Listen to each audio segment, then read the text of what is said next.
ఓం సర్వణభవ. ప్రకృతి ఒడిలో పచ్చని పర్వతాల మధ్య దైవత్వం ప్రతి క్షణం అనుభూతి చెందే ఒక మహాపుణ్యక్షేత్రం. కోట్లాది మంది భక్తుల విశ్వాసానికి నిలయంగా నిలిచిన దివ్యక్షేత్రం అదే మన కర్ణాటక రాష్ట్రంలోని దక్షిణ కన్నడ జిల్లాలో వెలసిన కుక్కే శ్రీ సుబ్రహ్మణ్య స్వామి వారి దేవాలయం. అందరికీ నమస్కారం అండి. డివైన్ లాగ్స్కి స్వాగతం. శ్రీనిధి గారి యూట్యూబ్ ఛానల్కి సుస్వాగతం. ఈరోజు మనం భారతదేశంలోని అత్యంత మహిమాన్వితమైన సుబ్రహ్మణ్య క్షేత్రాలలో ఒకటైన ఈ పవిత్ర ఆలయ చరిత్ర, పురాణ విశిష్టత, సేవలు మరియు భక్తులు తెలుసుకోవాల్సిన ప్రతి విషయాన్ని తెలుసుకుందాం. ఈ ఆలయం వేల సంవత్సరాల చరిత్ర కలిగిన దివ్యక్షేత్రంగా ప్రసిద్ధి చెందింది. స్కంద పురాణం ప్రకారం తారకాసురుణ్ణి వధించిన లేదా సంహరించిన అనంతరం లోకక్షేమం కోసం శ్రీ సుబ్రహ్మణ్య స్వామి ఈ ప్రాంతాన్ని తన నివాసంగా ఎంచుకున్నారని పురాణాలు చెబుతున్నాయి. ఈ ప్రాంతంలో మహర్షులు, సిద్ధులు, యోగులు దీర్ఘకాలం తపస్సు చేశారు. అందుకే ఈ ప్రాంతాన్ని సిద్ధక్షేత్రం అని కూడా పిలుస్తారు. కానీ ఈ ఆలయాన్ని ప్రపంచవ్యాప్తంగా ప్రసిద్ధి చెందేలా చేసిన గొప్ప కథ నాగరాజు వాసుకి గురించి ఉన్న కథే. ఒకప్పుడు పక్షిరాజు గరుడుడి నుండి రక్షణ కోసం నాగరాజు వాసుకి పరమ శివుడైన మహాశివుడైన పరమేశ్వరుణ్ణి ప్రార్థించాడు. అప్పుడు పరమశివుడు, నా కుమారుడు శ్రీ సుబ్రహ్మణ్యుణ్ణి ఆశ్రయం పొందు అని ఉపదేశించారు. వాసుకి స్వామి వారి శరణు చేరగా శ్రీ సుబ్రహ్మణ్యుడు అతనికి శాశ్వత రక్షణ కల్పించాడు. అప్పటి నుండి నాగదేవతల అధిపతిగా, సర్పజాతికి రక్షకుడిగా శ్రీ సుబ్రహ్మణ్య స్వామి ప్రసిద్ధి చెందారు. అందుకే సర్పదోష నివారణ కోసం ప్రపంచం నలుమూలల నుండి భక్తులు ఇక్కడికి వస్తుంటారు. ఇప్పుడు మీకు ఒక ఆసక్తికరమైన విషయం, కుక్కే అనే పేరు ఎలా వచ్చింది? కన్నడ భాషలో కుక్కే అంటే బుట్ట, తెలుగులో కుక్కే అంటే కుక్షి. పురాణాల ప్రకారం మహర్షులు స్వామివారి దివ్యమూర్తిని పవిత్రమైన బుట్టలో భద్రపరిచి పూజించేవారని, అందుకే ఈ క్షేత్రానికి కుక్కే అని పేరు వచ్చింది అని చెప్తారు. ఆలయంలోకి ప్రవేశించిన క్షణం నుంచే ఒక అపూర్వమైన ఆధ్యాత్మిక అనుభూతి కలుగుతుంది. సాంప్రదాయ దక్షిణ భారతీయ శైలిలో నిర్మించబడిన ఈ ఆలయం ప్రతి శిల్పంలోనూ భక్తిని ప్రతిబింబిస్తుంది. గర్భగుడిలో శ్రీ సుబ్రహ్మణ్య స్వామి వారితో పాటు నాగరాజు వాసుకి, ఆదిశేషుడు కొలువై ఉంటారు. భారతదేశంలో ఈ విధమైన దివ్య దర్శనం అత్యంత అరుదైనది. ఆలయ దర్శనానికి ముందు భక్తులు కుమారధార నదిలో పవిత్ర స్నానం చేస్తారు. ఈ నదిలో స్నానం చేయడం వల్ల పాపాలు తొలగి మన మనసు పవిత్రమవుతుందని విశ్వాసం. ఇప్పుడు ఈ ఆలయంలో జరిగే అత్యంత విశిష్టమైన సేవల గురించి తెలుసుకుందాం.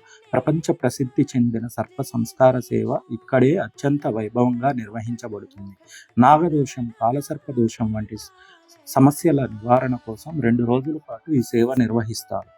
అలాగే ఆశ్లేష బలి, నాగప్రతిష్ఠ, నాగప్రదక్షిణ, మహాపూజ, పంచామృత అభిషేకం, సహస్రనామార్చన వంటి అనేక సేవలు కూడా అత్యంత వైదిక విధానంలో నిర్వహించబడుతున్నాయి.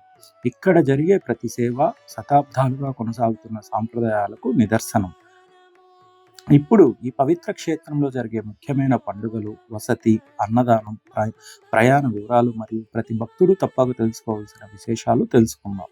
ప్రతి సంవత్సరం మార్గశిర మాసంలో జరిగే శ్రీ సుబ్రహ్మణ్య షష్ఠి మహోత్సవం ఈ ఆలయంలో అత్యంత వైభవంగా నిర్వహించబడుతుంది. ఈ సందర్భంగా లక్షలాది మంది భక్తులు స్వామివారి దర్శనం కోసం ఇక్కడికి తరలి వస్తారు. ఆలయం మొత్తం విద్యుత్ దీపాలతో, పుష్పాలతో అద్భుతంగా అలంకరించబడుతుంది. వేద మంత్రాల నడుమ జరిగే ప్రత్యేక పూజలు, ఉత్సవాలు భక్తులను ఆధ్యాత్మిక లోకంలోకి తీసుకెళ్తాయి. అలాగే నాగపంచమి, చంపా షష్ఠి, వార్షిక బ్రహ్మోత్సవం వంటి పండుగలు కూడా ఎంతో ఘనంగా నిర్వహించబడతాయి. ఇప్పుడు వసతి గృహం గురించి తెలుసుకుందాం. దూర ప్రాంతాల నుండి వచ్చే భక్తుల కోసం దేవస్థానం ఆధ్వర్యంలో శుభ్రమైన సౌకర్యవంతమైన గదులు అందుబాటులో ఉంటాయి. ముఖ్యంగా సర్ప సంస్కార సేవ చేసే భక్తులకు ఆలయానికి సమీపంలోని అతిథి గృహాలు ఎంతో అనుకూలంగా ఉంటాయి. వారాంతాలు, సెలవు రోజులు, పండుగల సమయంలో ముందుగానే గదులను బుక్ చేసుకోవడం మంచిది. దేవస్థానం గదులు అందుబాటులో లేకపోతే ఆలయ పరిసర ప్రాంతాల్లో అనేక ప్రైవేట్ లాడ్జీలు, హోటళ్లు కూడా లభిస్తాయి. కుటుంబాలతో వచ్చే భక్తులకు బడ్జెట్ నుంచి డీలక్స్ వరకు వివిధ రకాల వసతి సౌకర్యాలు ఉన్నాయి. ఈ క్షేత్రంలోని మరో గొప్ప సేవ అన్నదానం. ప్రతిరోజు వేలాది మంది భక్తులకు ఉచితంగా పరిశుభ్రమైన సాత్విక శాకాహార భోజనం అందించబడుతుంది.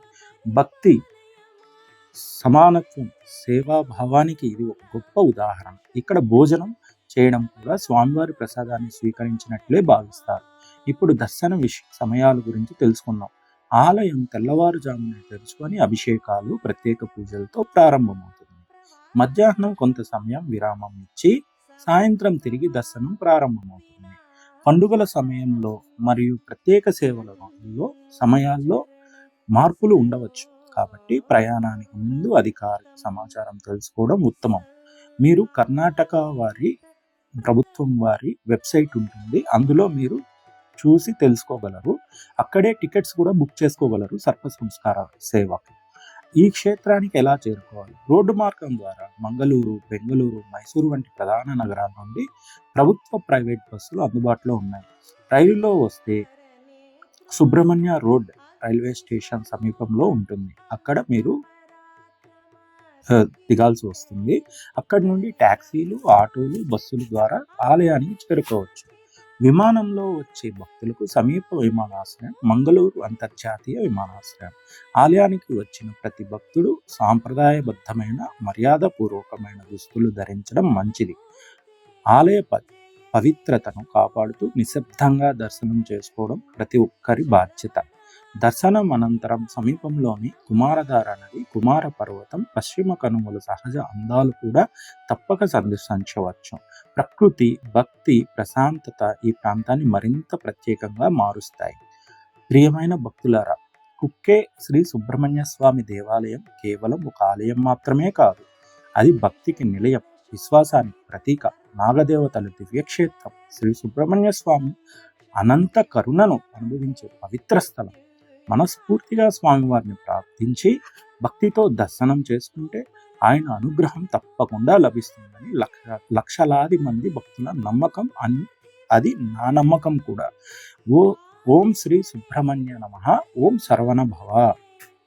జై హింద్. ధన్యవాదాలండి. జై శ్రీ సుబ్రహ్మణ్య స్వామి.